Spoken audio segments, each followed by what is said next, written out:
prepared. I am Dave have Champion. My stuff Are we rolling? This I don't is have my my stuff together. This is my co-host, Phil Carns, and we are exemplifying that we Totally are unprepared. totally unprepared. I don't have my stuff together. My mic isn't right. No, you are a mess. All right. All right. I think what everyone's is on the lips of everybody right now is the outcome of the Iowa election, the primary in Iowa. The caucus in Iowa. The caucus in Iowa. Is there a difference between caucus and primary? There is, yes. A caucus is run by parties, and it's where you come in and everybody discusses things and they do stuff. And each caucus process is a little different state by state that have it. A primary is voting. You go to your voting booth and you press a button. Oh, a caucus is an open discussion within the precinct which you live, which is the smallest. Precinct is the smallest political substructure there is. You got precincts within a county, and then you've got the counties within the state. Of course, the states within the union. So, do caucuses end up at the closing bell, so to speak, with a vote? Yes. Okay. Is that in place of a primary? In place of a primary. As a matter of fact, you actually have, like, Colorado is a caucus state. And in some states, you have a presidential preference poll, like what happens in Iowa, what will be happening in Nevada. And I'll talk about that more in my segment. But in Colorado, they've actually decided to do away with the presidential preference poll. The people that come and participate at the actual caucus will have voices in who they want to select for their presidential nominee. Okay. And people who don't show up don't.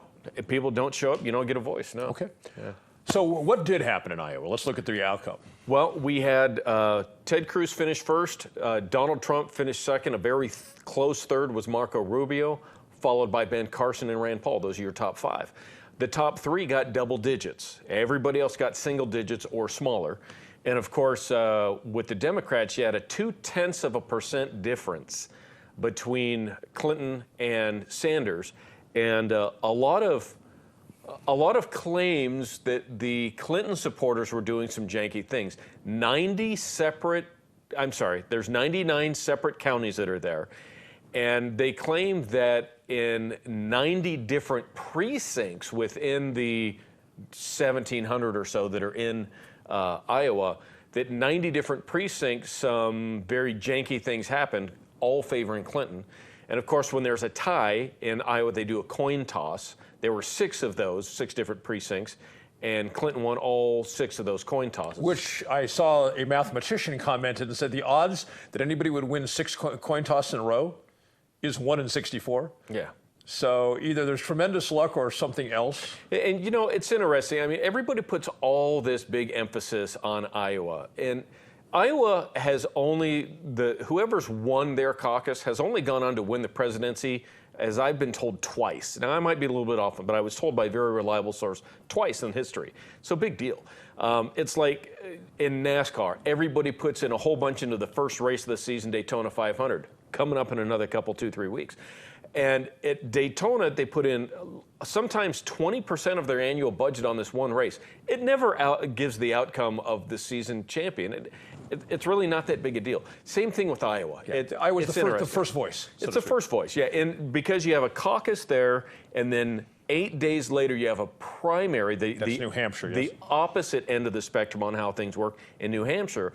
It'll be interesting, where Trump is leading by 20 points at this point. Well, I'll tell you, there's some things that I find interesting about the outcome in Iowa. Number one, when you looked at the national polling on Trump, the impression you'd get is that he was unbeatable. You know, he was marching on to victory, and nothing was going to stop him. In the first shot, he didn't win. Right.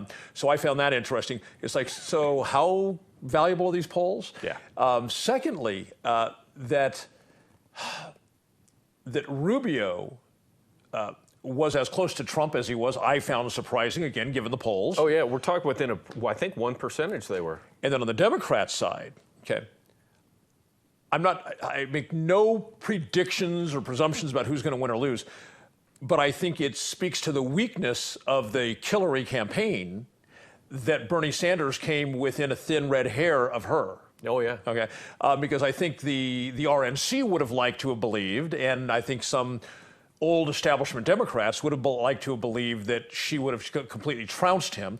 And I think there was a lot of commentary by political watchers in the media that that was likely to be the outcome. And yet it turned out to be bogus. You know what I find to be interesting is one of the strong bases that Bernie Sanders has. Now, on the political spectrum, you got Bernie Sanders all the way on one side. Rand Paul, who announced Wednesday that he was suspending his campaign, which is different than dropping out of the race. But he's all the way on the other side. But both of them have very strong bases in the university student pool, the young voters. Yes. So you've got them, I mean, almost polar opposites, politically speaking. There are some similarities with some of the things they do, but that's more human nature than politics. You know, somebody told me something years ago, you may have heard this slogan. If you weren't a liberal when you were young, you have no soul. If you're still a liberal when you're an adult, you have no brain. Interesting enough. People are going to be shooting at me on the streets now. Perhaps I have no soul. I have never been a liberal. Nor have I. I have never soaked up to that sort of mantra and the idea of free this and free that. Anybody who has any grasp realizes there's nothing in the world that's free. Everything has a cost. It's just a matter of where it comes from. Oh, the government will pay for it. Where does the government get their money? They either borrow it or they take it from us. Yep. That's it. And we're on the hook for all of it. So there's no such thing as free. We could have everything in the world free. You don't have to pay for groceries or schooling or your car or gas or anything. But everything that you work for is going into the big kitty, and however much you put in is how much you're going to be allowed percentage-wise to take out. Unless, of course, you end up with something like that. What was it? Was it the Noble Engine Company? I forget. In Ayn Rand's book, Atlas Shrugged. What was the name of the engine company? I've read that book years ago. Yeah, and it was the engine company, the car company, and they went back and they found out that, you know, it collapsed because they were everybody got the same amount of money, whether you worked hard or you didn't work at all. No. And the hard workers were put in place to work extra shifts to cover for the lazy people who did nothing. There's a more current example, a guy that owns a business, this goes back several months ago. The guy in Tacoma. Right, $70,000 for a year for the credit card processing. And he realized that's a big problem. Last I heard, he's living in a rented room that was converted out of somebody's garage. Now, let's shift gears dramatically. Okay. Talk about Pittsburgh and this cop. Oh, yeah. Pittsburgh Police, PPD. Yeah. Now, one of the reasons people may say, why do you and Bill talk so much about police violence and police corruption and police lying and police brutality? Because I personally think it's going to be an issue that if we don't solve it, it's going to cause violence in the streets. And I mean by the citizens attacking law enforcement. And it's already begun. It's just a matter of how far it's going to go. Right. And a complete disassociation of the people from its government if cops are not reined in, which is why we think this is so important. So there's a stadium. They're having a sporting event. A young 19-year-old guy shows up. He's had a few drinks. He wants to go in. The security says no. Apparently he was a little bit crocked. No, you're not going in, and leave. Now, at first he said, no, I'm not going to leave. Then, and so they get on the radio. They call the cop, the sergeant that's assigned to the stadium. Okay. So in the meantime, he changes his mind and says, I'm going to leave. And as he's walking away, the sergeant comes around the corner. Okay. And says, hey, come back over here. Okay, first of all, how counterproductive is this? I want the guy to leave. And you're calling him back. Right, yeah. Right. And so the story that the sergeant tells is that, number one, the suspect lunged at him. The suspect struck him in the chest. The suspect grabbed him by his jacket. And that in part of his arrest report, he says the suspect placed one foot to the rear, bladed off, which would be a combat stance, and then rocked up on the balls of his feet, which if anybody understands fighting, that's the profile you'd be in to fight. It's incumbent. This is all in the sergeant's arrest report, okay? So let's look and see what really went down. This is surveillance video. Yeah, go ahead now. So here we go. Copy showed up. There's security. I don't see any leg going back. I don't see any hands coming. Oh! He just pushed him onto the ground. What do you know? Now what does he do? Now that he's on the ground, he's just talking. He starts to get up. Smack. Boom. Pushes him back down again. Starts to get up. Boom. Yeah. Yeah. Just Again. push Boom. him over, kicking him, smacking him, punching him in the face. Now this is what we call battery. And it's in total contradiction to the written report, which is called perjury. Now, how many men are present there aside from the suspect? What are there? That'd be three, four. four? Yeah, four. Yeah. Okay, thanks, Noah. So what we have is when a cop fills out his arrest report, the declaration of arrest. Yeah. And get ready to cue that up one more time, by the way. It says, under the penalty of perjury, the undersigned attests the following. Now, perjury in any state in the union is a felony. So that's if you're lying, under oath, if you're lying. Now, keep in mind, you pull up any cop that's ever written a few dozen reports, and you analyze that, if you had audio, video, everything leading up to there and after, you're going to find that most cops have committed some level of perjury or another.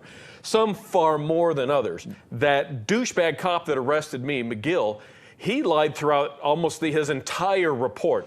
There was a New York retired detective who said some of the greatest American fiction appears in police reports. Absolutely. And so this cop did the same thing.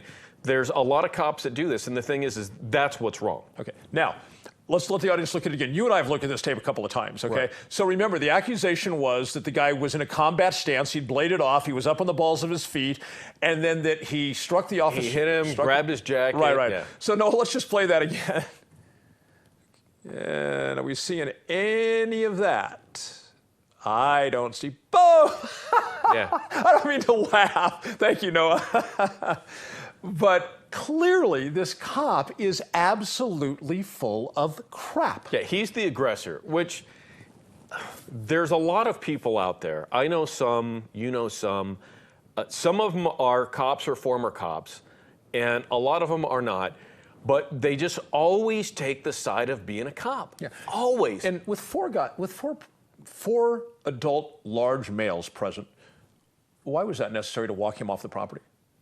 I have no idea. Why was it necessary to stop him? Your goal was for him to leave. Right, and he was doing so. Yeah, exactly. My goal is, I had showed up on scenes when I was a cop where, same sort of thing. You get a call from security. Look, we're having trouble with so-and-so. We wanted him to go. Okay, where is he? Well, he walked down that way.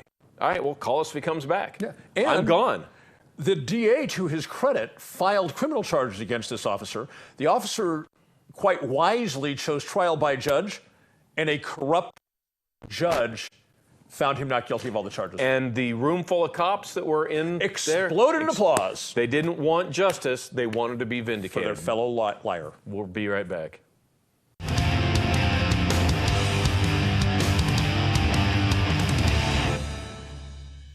We are back, and now it's time for...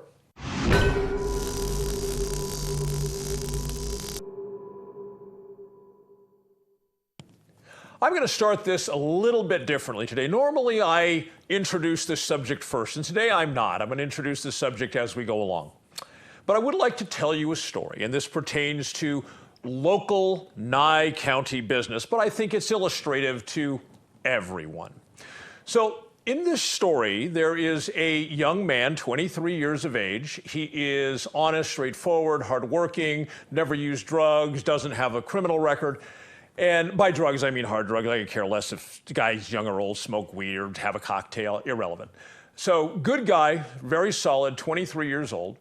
And he goes to a secondhand store here in Pahrump. And he's known the owner for some time, and he's helped out around there and so forth. And he's in the store one day, and he sees a mixer. Now, this is the kind of item that like a musician would take, and they'd put like the keyboard in and the guitar in and then out to another where they're going to do the recording, a mixer, okay? And it's got stickers all over it and a button's missing. It's clearly very used. And so he says to the store owner, how much for this item? Because he's a musician. He's an artist, he's a musician. He actually teaches music for a living. So he says to the owner, how much for this? Thinks he could use it. The owner says, it doesn't actually belong to me. Somebody brought it by, and somebody who I've purchased secondhand goods from in the past. But I didn't have time to look at it, so this gal left it here so I could look at it when I had time. So the young man says to the owner, well, do you think we could call this gal? I'd like to make her an offer. Oh, yeah, sure. So they're trying to get a hold of her, and the young man goes and calls actually a professional musician that he knows, somebody who actually had a hit song and retired here to Pahrump, and says, hey, do you think this mixer would be good? He says, yeah, that's a good quality mixer. So the young man goes back to the store, and they've gotten a hold of the lady now, and she comes down to the store, and he offers her $150 for this mixer. And she accepts it. He gives her the $150, and he takes the mixer. Takes the mixer home, and over a couple of weeks period, he starts messing around with it, and he discovers that while it's a good quality mixer, for his purposes, it doesn't do anything more for him than the mixer he already owns. So he doesn't need two mixers. He decides he's going to sell one of them. So he does a little research on the internet, and he determines the one that he had just bought secondhand, actually he could probably do better selling that one through the used market than he could the original one he owned. So he actually takes it down to a local pawn shop, and they buy it from him for $200. Wow, he made $50 on the deal. So this is where the story, you would think it would end. However, that's not how it ends. Somebody shopping in the pawn shop looks and sees this mixer there, very noticeable with the missing button and the stickers all over it, and he realizes, wow, that's the mixer that was stolen from that burglary at our church. And you can imagine the next thing, the cops are involved. And so the cops want to know from the pawn dealer who sold him that. So a couple of weeks go by, and they show up late on a Friday afternoon at this young man's house, and they start very aggressively interviewing him, rather than just saying, hey, tell us the story. I've conducted many criminal interviews. I know Bill has too. Unless there's reason to be super aggressive, you just ask him the questions. A smart, intelligent investigator knows how to word questions and word them differently and come back and visit the same issues to get a guilty person to trip themselves up. But these guys show up, and they're very, very aggressive with this guy. And they immediately think he's lying. Why? Well, because they ask him about the green keyboard that he sold. And he's telling them, I have no idea what you're talking about. I bought 2 keyboards in my life. There they are. I've never sold a keyboard. They think he's lying. Then one of them says, are you telling me you didn't get $200 for that at the pawn shop? Bing, the light goes on. He goes, are you talking about a blue mixer? Well, did you take that to the pawn shop? Yes. Now I know what you're talking about, the blue mixer. But they've already got it in their mind. He's lying because when they were talking about a green keyboard, he was telling them, I have no idea what you're talking about. So now he details the whole story for them from beginning to end, the part that he's involved in, of course. And seems pretty straightforward, right? You got a pretty halfway decent deal at a secondhand store on a secondhand item. I mean, I've done that lots of times. I bet you have too. Well, that's not how the story ends, because they put him in handcuffs and they put him in the back of the car. And you would think that might be the end of it. Well, they call the secondhand store where he knows the owner and from which he bought the item. And the owner verifies every single aspect of the young man's story, down to the slightest detail. Okay? And he says, this young man could not possibly have known that item was stolen. I didn't know it. How could he know it?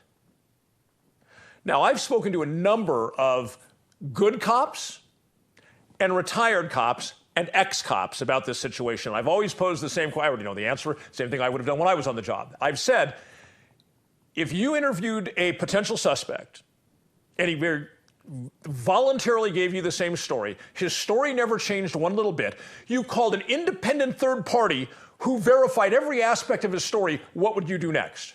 And every single person that I've asked that to who's been in law enforcement said, I let him go. When he tells me a story, it's a credible story, and it's verified by a third party, you let him go. But here in Nye County, that's not how things are done. Here in Nye County, they transported him to the jail, and they booked him on 3 felony counts with absolutely 0 probable cause. And it's disturbing for me on a number of levels. Number one, I live in this community. I would like to believe that the Nye County deputies are following the law, they're using common sense, they're respecting individual rights, and they're respecting the Constitution.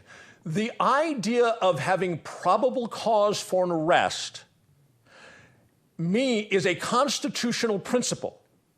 It is not open for a peace officer to violate that constitutional principle. it also protects all of us. And by this standard, by the standard of the deputy that arrested him and booked him on 3 felony charges with 0 probable cause, people who say, oh, cops overstep now and again, but it's always with people who are guilty. No, it's not with people who are guilty. This guy, innocent, never been accused of a crime, never been convicted of a crime. He's no more a criminal than you are. And he was booked on 3 felonies with no evidence. Now, the standard in Nevada law for receiving stolen property is that you, A, know, that's what it says in the statute, you know it's stolen. Clearly that doesn't fit this story. Or B, that given the circumstances, any reasonable person would know, not suspect, question, think about it once or no. That's what the statute says. That's the standard enacted by the Nevada legislature that you put there. That's the standard. The guy's got to know. This wasn't even a question mark. You buy something at a credible secondhand store that you've known the guy for years. You bought stuff there before. He's a respected business person. It's a respected enterprise. There's been no accusations that they traffic in stolen property. Why would anybody at a secondhand store buying a secondhand item even imagine it's stolen, no less know? And yet they violated this young man's rights. And although they knew about him for 2 weeks, they showed up late on a Friday. And of course, every cop knows this drill. If you want somebody to sit in jail, you arrest them late on a Friday. And that's exactly what happened. He spent 3 days in jail on complete bullshit charges. Now, he's a young man, and arrests are a matter of public record. So every job he ever tries to get now for the rest of his life, if it involves a background check, 3 felony arrests are going to come up. This is going to follow him now for the rest of his life because a dishonest or incompetent Nye County deputy sheriff falsely arrested him without probable cause. This could happen to you because remember, this is a completely innocent guy. Oh, and by the way, nicest guy in the world. He's not the kind of guy to raise his voice or lie or anything like that. Nicest, easiest going guy you'd ever want to meet. I know how he, even though I wasn't present, I know how he reacted when the deputies were questioning him, the same way he would always react. You want to know the truth? Here, let me tell you what happened, man. You don't need to be a tough guy with me. Let me just tell you what happened. That could be you, or that could be me. That has been Bill, falsely arrested after telling somebody the truth, a cop the truth, and the cop lied. What's going on in this county? Where is the leadership in the sheriff's department? Where is the leadership in the sheriff's department? Does the leadership in the sheriff's department even understand how the job is supposed to be done? Because the top person hasn't really done the job.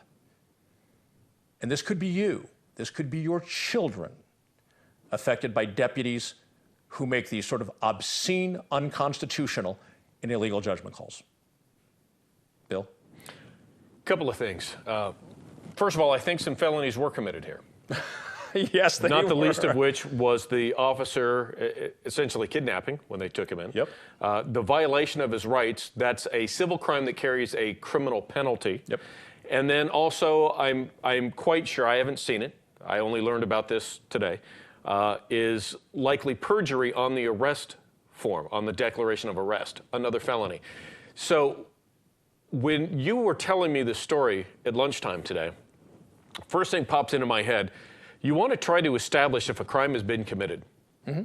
Now, you have reasonable suspicion. Now, there's nothing. There's reasonable suspicion. There's probable cause. There's proof beyond a reasonable doubt. Right. Reasonable suspicion can command, I can detain you to find out if there's probable cause or not. If I can't. If you're going to be able to move on to arrest. Right, Yeah. which is probable cause, which means the facts and circumstances known to the officer would warrant a prudent man to believe a crime had been committed and the accused had committed it. Short of that, you cannot arrest. If you're still not sure after as much as an hour of investigating, you do what's called long forming it. Fill out a report, you submit it, let the detectives decide if they're going to do anything with it. Or maybe you can do some of the investigation based on your protocol at your department. But what it came down to... Or let the person go at that time, and when you have discretionary time on patrol, do some more investigation. If you find you want to hook him up, come back and hook him up. If you have probable cause. So here it is. He didn't provide it. You started with reasonable suspicion. He knocked a major chunk out of that, makes a phone call to the secondhand store owner. He knocks the rest of it out. There's no longer reasonable suspicion, and it's much further from probable cause, but he jumps up to probable cause and makes the arrest. All kinds of problems with that. Exposes all kinds of problems within the law enforcement structure in Nye County, and exposes the system, the whole county, to lawsuit. And I think the district attorney ought to step in there and put a stop to this sort of thing by charging some of these deputies. Yes, and I would much prefer to see the sheriff address this. I'm not sure the sheriff, if I told her the story, would even see anything wrong with it, because she's never really done the job. I don't know. So somebody needs to be held accountable. I hope you understand you could be the victim of this, and we'll be back.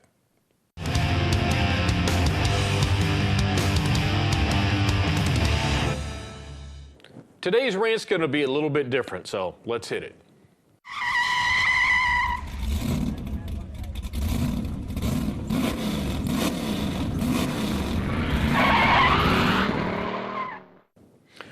We're not going to be talking about grinding gears today. Instead, I'm going to take my time to explain a little bit of politics. Nevada is a caucus state. We just had the Iowa caucus recently. We're moving on to the primary in New Hampshire, then on to South Carolina, which I forget if that's a primary or a caucus. I don't recall. Not my state, not really bothered by it. Then Nevada on February 23rd.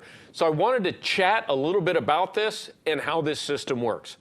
On February 23rd is the Republican caucus for Nevada, Republican caucus. The Democrats have a different day. I think it's the 20th of February. I'm not sure. I'm not a Democrat. I don't really care. This is for the Republican caucus. This is where the majority of Nye County, where I live, and I chair the Nye County Republican Party currently, that's where we are. That's what I want to talk about. At the middle school in Pahrump specifically, that we have different locations throughout the county in the northern area, in Amargosa, Beatty, Tonopah, Round Mountain, Current, Sunnyside, and Gabbs. I think there are different places. We're going to just keep it to Pahrump for now. At the middle school, Rosemary Clark Middle School, which is on Blag, just slightly north of Simpkins, way on the north end of town. Starting at 5:30 p.m. on Tuesday, February 23rd, the gates will open. You'll come in. All of the different precincts that we have in Pahrump, of which there's about 18, I believe, are going to have their own separate classroom. You'll go in, you'll find your classroom, which there will be people to help direct you to the classroom. You will sign in, and at 6 o'clock, the meeting opens. The very first order of business is you have the chair of the precinct, different than the precinct captain. They will start the meeting. You will then take nominations and have elections for a precinct captain, who then takes the meeting over, reads a few things, and then they open up the information, or open up the action for the caucus, where people will be able to talk about the candidate that they support, to try to get others who are undecided to come their way, maybe some that were decided for someone else to come your way. However, there's also going to be a ballot handed out to each and every person who's in there that is signed in. That ballot, you can fill out and check the box of the Republican presidential candidate that is your favorite, and you'll drop it into the voting box. This will go on until 8:30 p.m., at which time voting will close, and you'll have everybody who's in the precinct able to view as the box is opened. The ballots are brought out and counted, and tallies are made for every presidential candidate for every ballot that was collected at that particular precinct meeting in that precinct. All of those tallies are going to be put onto a sheet on the front of a large envelope. All of the ballots will be placed into the envelope and sealed and taped shut. The cumulative total on the front of the envelope, all of that will be picked up by various tellers. It will all be taken into a central location where all of the precincts will then be added up. That information will then be sent off to the state, where they will get it from all the various counties, and then they'll be able to produce what the preference poll, the non-binding preference poll, results in Nevada are. So that is on Tuesday, February 23rd at Rosemary Clark Middle School, just north of Blag, just north of Simpkins on Blag on the north end of town, starting at 5:30. Meetings begin at 6 p.m. You want to be there around then. If you want to come in later and just do a vote and go, as we call it, you'll be able to do that after around 6:30 p.m.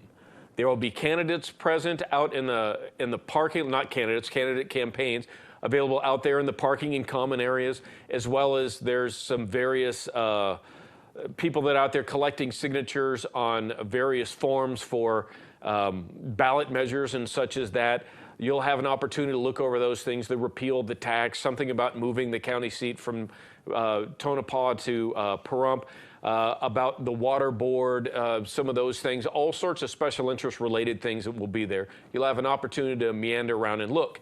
If you're interested in that sort of thing, please show up at 5:30. There's going to be a lot of people. In Pahrump, we expect 3,000 to 4,000 people to come and go at the middle school. So please don't wait till the last minute, because the poll closes, the boxes are sealed, all of the ballots are accepted and done at 8:30 p.m.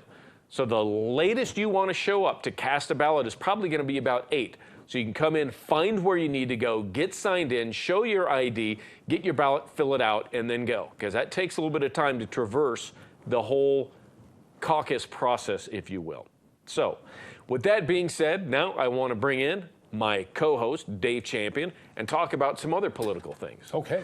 Now, Dave, you and I have had a number of offline topics about different political related things, yes, especially local political related things.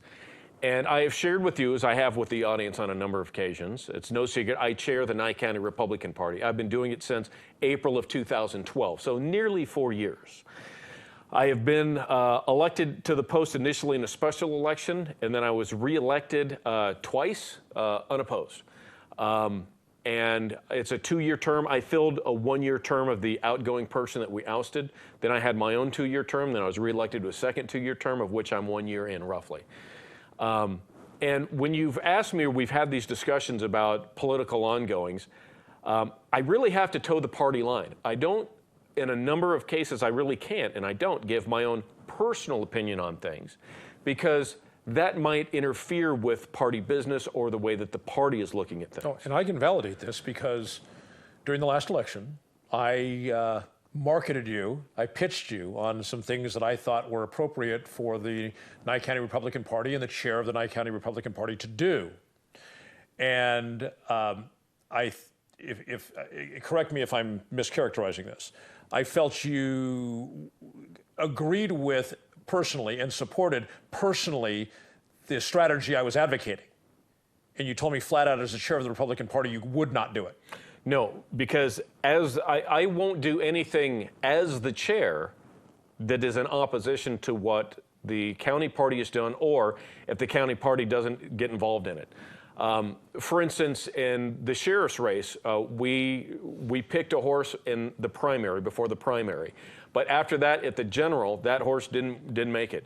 You ended up with 2 people who were running who were both registered Republicans, but they were running for a nonpartisan office. So no matter who we chose or didn't choose, either way, it was a losing battle. It was a losing situation for the Nye County Republican Party. So we wisely stayed out of it for the general election. Maybe we shouldn't have got involved in the primary. I don't know. That's really up to the party. Oftentimes, the party makes a decision. I talk about the membership of the party. We get delegates. We get up to, I think, 288 coming up this time. We can have as many as 288 members, plus alternates.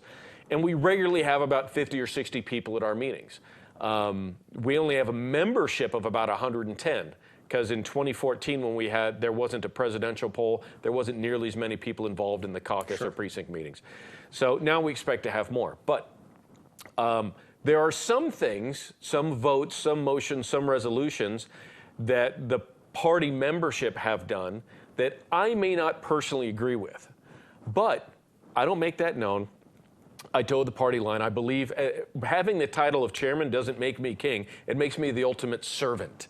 And I believe everybody who's involved in an organization like this is a volunteer organization, that when you get a title, depending on how big the title is, it's how much more of a servant you really are. And I really have taken that to heart. And I've worked hard initially to get all of the bylaws changed to where you didn't have a tyrannical dictator of a chair in there, that the chair could be muzzled, could be replaced, could be removed, could be censured much more easily than they had been. Because if you're doing your job right, you should never have to worry about that. Correct. And so I took away the executive authority, if you will. Perhaps if the members are doing their job right, you shouldn't have to worry about it. And that's the idea. It should be harmonious. Anyhow, our last meeting was right in the middle of January on the 16th. They're the third Saturday of every month at 10 a.m. at our office at 3370 South Highway 160, just about a third of a mile south of Homestead on 160, south end of town. And at the end of the January 16th meeting, I called the executive committee members who were present in, and I told them that in light, we've got a lot of busy stuff coming up. We had the Lincoln Day dinner that was coming up, which we had about a week and a half ago. Then in February, we have the caucus. In March, we have the county convention. Then in April, at that meeting, because it's after the caucus and the convention, you have a whole new set of membership. It basically resets. Everybody that participated wants to be a delegate. They went through we have a new membership standard every 2 years in April. And at that meeting, state law says you have to do certain things. You have to elect certain people to different boards and this and that. So there's a lot of logistical things that have to happen legally. And at the conclusion of that meeting, I will be resigning my post as chairman. And I let the executive committee know that. I'm now coming out publicly and letting everybody know that. That towards the end of that meeting, I will be resigning and overseeing the election of a new chair. And then that new chair will be seated to finish the balance of that meeting. But I'll be staying through to make sure all of the caucus, the convention, and then all of the legalities of the first meeting after the convention are all done and concluded and properly taken care of when we open nominations and elections for a new chair. So I just want everybody to understand that. Part of the reason I'm coming out to say this is I have in the past said, look, I'm really kind of over being chair. I want to be able to do things politically without the constraints and restraints that I've got as chair. I want to be able to speak my mind on a few things, and honestly, it's quite a bit of work, and I'm a little bit burned out on doing all that work and having the restraints on top of it. Yeah. So I will be resigning after that meeting. It seems to some extent, you know how I feel about party politics. So it seems to me to be pretty much a thankless job. It is thankless in a lot of ways, but you have to see the reward in what you're doing. And I have to say that there was a whole bunch of us that worked together to build the party. And it was about 18 months of working hard to build the party. And this was during the Ron Paul revolution. It was, yes. Okay. And then once we had it built after a year, 18 months, then it's been a little bit harder over the last 2.5 to 3 years to keep it together. Because now everybody was fighting to get somewhere. Now everybody still has that bug to fight, and we want to keep everybody happy. Start fighting each other. Well, not exactly, but we to some lesser extent, we want to try to find the right path for us to go on. And things have been going well. It's been set off. The ship is cruising pretty well. It's time for me to move aside and do a few other things, allow somebody else to run the ship.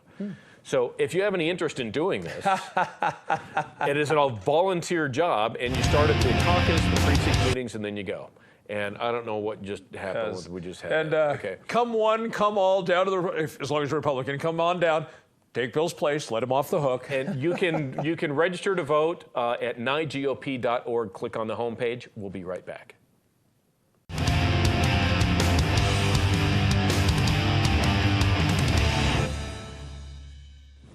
Welcome back to segment 4. This is where we take a look at you, the viewers' emails, and talk about some of the stuff that you send in. On occasion, we do that, actually. Depends on how good it is. Send your emails to daveandbillshow@gmail.com.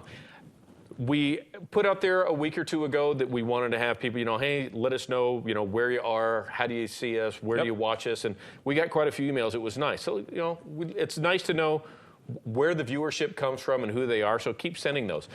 If you're not local in Pahrump, if you are, you get to watch the show at 6 p.m. on Thursdays on KPFM. And here, totallyunprepared.info for everybody else, which also takes you to our YouTube channel. And that has audio, video, all of the shows that are up. We've done 52. This is show number 53. And we have a Facebook presence. We do. We have a Facebook presence, which is Totally Unprepared. Yep. So, yeah, just search us out. 52. You'll find us. This is 53 right here. Okay. 52 complete, 53, 52 in the can, Yes. as they say. 53 is 11 minutes and 15 seconds from being done. That it is, yes. So let's talk a little bit about one of the emails that came in. One of our viewers who watches us on YouTube, he's back east. He asked us about the problems that we have in interpreting a couple of different federal codes on whether or not it's legal to carry a handgun into a post office. Yes. And one of the things I liked about his email was it was clear from some of his comments that he made about things you've said and that I've said that he's been watching the show for some time. He actually commented he'd been watching. Yeah, he listened to your radio show years ago. He listened to my radio show years ago. And he's taken some of the comments that we've made over time and he tied them into this issue. Yes. So he's saying, well, therefore I presume you do. Trying to force our hands is what he's doing. We know you weren't, but I thought that was great. So really what it comes down to is there's one federal regulation that says no firearms on postal property at all. And there's been a federal judge in, I believe, the Pacific Northwest that said that's right. If you go to the post office to pick up, send mail, do any postal business, buy a money order, whatever it is, no guns on the property, which in lies another issue. Does that mean if you're going to park on the post office property, you can't even have a gun for self-protection on the way there or the way out of there? That seems to be an issue. There's another judge in a different part of the country, of the area of which I forget, that has said you just can't carry a gun in the area where the employees work, but where the post office boxes are, and if you want to pick up some forms and do whatever, as long as that's not an area where the employees work in that section, then it's okay. Which would include the parking lot. Which would include the parking lot and part of the building. So there is a couple of different rules that have come out of judges, plus the different rules. There's another federal statute that says that in federal buildings you can't carry a gun unless it's for this, that, or the other, or for other lawful purposes. And you would think that carrying a handgun is a lawful purpose, especially if you have a permit, say for a concealed weapons permit, or if in your state like Texas it's an open carry permit. Or it's like Arizona, constitutional carry. Constitutional carry. And notice it doesn't say legal purpose. Lawful purpose. It says lawful purpose. And there's a significant distinction between legal and lawful. There certainly is. Lawful is very, very broad. A lawful purpose is, I would like to be able to defend myself against a violent criminal attack. That's a lawful purpose. It basically meets constitutional muster. Yes. Legal, on the other hand, means it's a process that outlines what can or cannot be done. Yes, normally controlled very strictly by the scriptures of the statute. Right. So the long and the short of it is, we don't have an answer for you. And until it reaches high enough to a court level, or we get clear enough language out of I guess it would be out of Congress, there's not going to really be a clear answer on there. And, I wonder, I think the odds that this is going to get adjudicated to a resolution quickly is not going to happen. The reason is not very high up there on the priority list. You ran into somebody doing something very rare, which is open carrying in a post office. Yes, I did. Okay. However, for instance, I know guys that they're open carrying around town. They pull into the post office parking lot. They'll put on their 511 tactical vest, and they go into the post office. So, and I can't speak to places like, Minneapolis or LA, but in a place, as an example, Pahrump, and I would even probably say Vegas as well, if an employee looks over and says, I imagine that guy under that tactical vest is wearing a handgun, they don't do anything about it. They just go about their job. Right. I don't see postal employees like, I wonder who's got a gun and I'm going to call somebody. Yeah. So I don't see this is going to get pushed to resolution anytime soon. Yeah, I think it has to do with the environment where you're in. Which, speaking of environment, we had another viewer who lives also as a matter of fact, way out east up in Maine, ask us about we live out west, and was the Wild West really basically like what the spaghetti westerns put out there? And the shorter answer is no, not even close. And Dave, you've done some research on this over the years. One of the things that I found fascinating, sort of the epitome, especially for Hollywood, the epitome of the wild, wild west is Dodge City during the heydays of the cattle drives. It's funny that you say that. I actually went to college for a year in Dodge City, Kansas. Oh, you really did? Yeah. Okay. And the main thoroughfare in Dodge City is Wyatt Earp Boulevard. Okay. Yeah. Well, historians have found, in doing their research, that the crime rate for the ordinary citizens of Dodge City was almost zero. And there was the itinerant population. It was the young cowboys that would come in on the trail. And in the movies, we have, the older guys playing cowboys, the John Wayne. But that was really not the case. Normally, there was an older guy who was in charge of it, but the cowboys were almost universally young.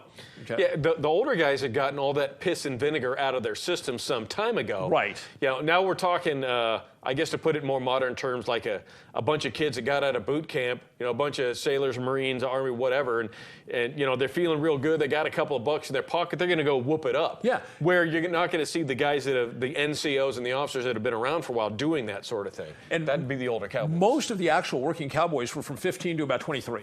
Okay. I mean, that's hard work, right? Young man's job. Yeah. And the historians have found that what they had in Dodge City was they had an area where if you were an itinerant, you had to stay. You couldn't go out into the residential portion, okay? There was a zone for, like the cowboy zone. Yeah, it was almost like the Las Vegas Strip. Yes. You rarely ever see anybody outside of there or downtown. And if you were a cowboy and you were caught wandering around in the residential areas, you were grabbed and taken back and said, you can stay here or you can go back out to where your camp is. You're not welcome amongst the homes and the other businesses. So it was the brothels and the bars and all of that, right? Exactly, yeah. This is the sort of thing where you had back in history the spaghetti westerns that trained all of us on what the Wild West was about. But when you came out here, you really didn't have that. And another example is like, say, the 49ers or the gold miners that came out. Those are hard-working people that were trying to get stuff done. Yes. And, of course, there's bad guys that will try to play on good guys at any time. Sure. But in Dodge City, it was interesting because the researchers found that, it's been too many years since I read it, but it was something like 98 or 99% of all gunfights, attempted murders, and murders were the itinerant population in that one particular part where they were all kept by the marshals. Yeah, which, that could have happened at a... They didn't have truck stops back then, but a wagon stop. But I mean, go figure. You give somebody who's, say, 18, alcohol, money, and guns. It's a party. And they're away from home, no parental controls or guidance. They've been out on the... right. Yeah. And what you would expect to happen, where do we see that today? Gangs. Sure. You don't see... There's the expression, OG, old gangster. Mm-hmm. You don't see old OGs banging on the street. No. The ones that are out there shooting, doing the running around shooting, they're all 16, 17, 18 years old. Right. It is part of that age group and what they do. And I'm not excusing that sort of conduct, don't get me wrong. But in every society, that's been the Hellraisers, and those were the Hellraisers, to answer his email, in the Old West. Yeah, so no, it was not the spaghetti western. It wasn't John Wayne and Wyatt Earp and all the great things that we saw in the movie Tombstone and being a Huckleberry and all that good stuff. Clint Eastwood, yeah. So there was something else that you had in an email that came out. One of the things that people say when they oppose open carry is they say, somebody, usually anti-gunners say this, well, if you're carrying a gun on your hip, which of course, I carried openly for years, right? And still do at times, somebody's just going to come up and take your gun. Yeah. And, millions upon millions upon millions upon millions of people in America carry guns every day. Yep. And I'm excluding security and law enforcement. I'm just talking about regular citizens. I'll put yourself into a mindset. If you're a bad guy and you see just Joe Citizen with a gun, if you're in the shoes of the bad guy, that's likely the last person you're going to go after because they've got a gun, and you are not in the business of getting shot. Right. And they also have to keep in mind, I think this is hard for law-abiding citizens to understand, the criminal understands you can shoot him, and you'll walk. Yeah. If he shoots you, he's going to jail for many, many, many, many years, right? So there's that dynamic in the mind of the criminal. He can shoot me and sleep in his own bed tonight. Yeah, right? They've really got to be off to try to get a gun off of an armed person. And criminals who've been taken into custody later for committing a crime have sometimes said, like video will show, well, oh, you were there 3 hours earlier. Why didn't you commit your crime then? Oh, I saw a couple guys open carrying. We decided we'd come back later. Yeah, come back another time. Now, if you cover your gun and conceal it, then they're going to do the crime. Right. Now you might have to get in a shootout. Yeah. I would prefer I'm not going to do the crime because I see guns. Yeah, absolutely. Yeah. But of all the millions and millions of people that carry guns every day, I now have read the story where the second open carrier had his gun taken from him by a criminal. Yeah, the first two in the whole nation. In 2010 or 2011. Yes, right. Yeah. That was And some then, punk kid. The guy actually came up with a gun, stuck a gun in his face, and took his gun. Yeah, which I can see that. If you're a bad guy with a gun and you're going to point a gun at somebody else to take theirs, I understand. But this second one, we don't know. There were two bad guys, one good guy with a gun. They came up behind him. Yeah. And they got his gun away from him. And it wasn't clear whether or not the bad guys, in this case, had a gun or not. Yeah. They certainly had one when they left, but we don't know if they had one beforehand. Yeah. The article simply says they had the element of surprise. They came up behind him. They demanded his gun, and one of them took his gun. Yeah, with a little bit of hands-on and pushed around. I imagine that's exactly what it was. So what we're talking about here is somebody that owns a gun that maybe wasn't necessarily should have.